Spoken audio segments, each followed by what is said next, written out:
هلقى الكلاب جدعان.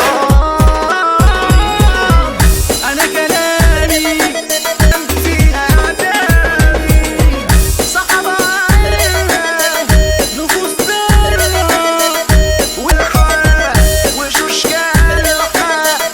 مفيش فيكم صحاب عدلة وناس صالحة وشوش عيرة بدا صعيرة وصحبتكم كده منهم عربية. خلاص بقى كده بخ وما شوفش خلقتكو، ده مفيش صاحب ولا اخ جدع في شلتكو. انتم خلاص في طريق لا اصحاب ولا بتنجان، ده احنا استوينا خوازيق مش ناقصه بقى عوجان. حبة عيال كواحيد ومسقطة البناطيق مش راح يصدوا قصادي لو نزلوا اي مدان.